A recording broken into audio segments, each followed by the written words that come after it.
अनुच्छेद 370 के निरस्त होने के 5 साल बाद कश्मीर एक चौराहे पर खड़ा है, जहां उम्मीद, चुनौतियों और परिवर्तन का जटिल खेल चल रहा है। साल 2019 में मोदी सरकार ने जम्मू कश्मीर से धारा 370 को हटाने का निर्णय लिया था। सोमवार 5 अगस्त को जम्मू कश्मीर से धारा 370 हटाने के 5 वर्ष पूरे हो गए हैं। केंद्र सरकार के साथ साथ कई विशेषज्ञ और कानूनविद इसे एक बड़ी उपलब्धि के तौर पर देखते हैं। धारा 370 समाप्त होने पर सरकार का कहना था कि अब कश्मीर के युवाओं का भविष्य ब्लैक नहीं है, बल्कि स्कूल का ब्लैक बोर्ड उनका भविष्य है। जो युवा हाथों में पत्थर के साथ नजर आते थे, प्रधानमंत्री नरेंद्र मोदी ने उनके हाथों में लैपटॉप देने का काम। मोदी सरकार ने 2019 में आज ही के दिन जम्मू कश्मीर से धारा 370 के प्रभाव को खत्म करते हुए राज्य को 2 हिस्सों जम्मू कश्मीर और लद्दाख में बांट दिया था। इसके साथ ही इन दोनों राज्यों को केंद्र शासित प्रदेश बना दिया गया था।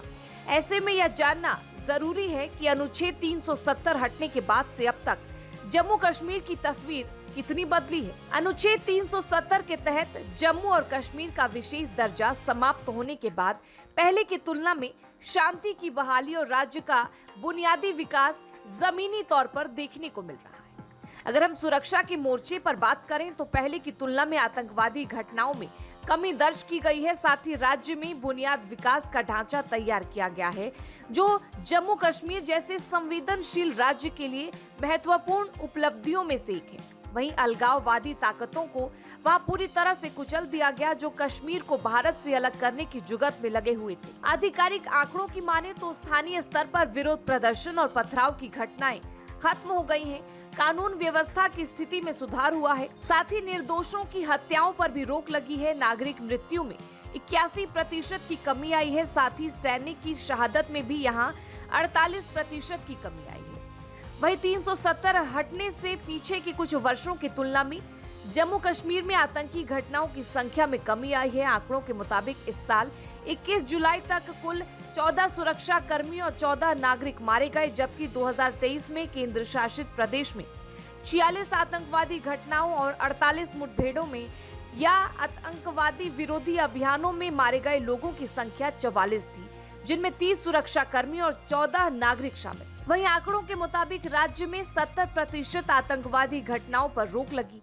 मोदी सरकार ने घाटी में आतंकवाद, पथराव और पाकिस्तान प्रायोजित हमलों को खत्म करके शांति बहाल का रास्ता तैयार किया और यहां का विकास सुनिश्चित किया।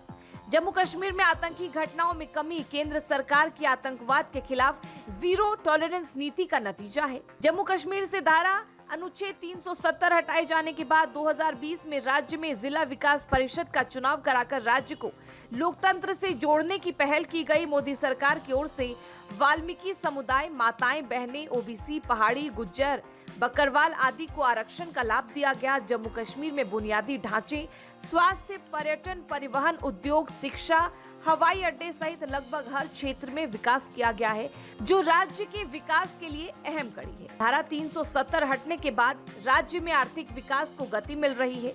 निजी निवेशक कश्मीर में जमीन खरीदने और कंपनियां स्थापित करने में दिलचस्पी दिखा रहे हैं। जम्मू कश्मीर में औद्योगिक विकास को बढ़ावा मिल रहा है, जिससे रोजगार के अवसरों में वृद्धि होगी और इसका लाभ राज्य के लोगों को बड़े पैमाने पर मिलेगा। साथ ही जम्मू कश्मीर में सदियों पुराने धार्मिक स्थलों का विकास राज्य के सांस्कृतिक पुनर्निर्माण की दिशा में अहम कदम है, जिससे पर्यटन के क्षेत्र में असीम संभावनाओं का द्वार खुल रहा है। इसी कड़ी में इस साल अमरनाथ श्रद्धालुओं की संख्या में रिकॉर्ड तोड़ इजाफा देखने को मिल रहा है।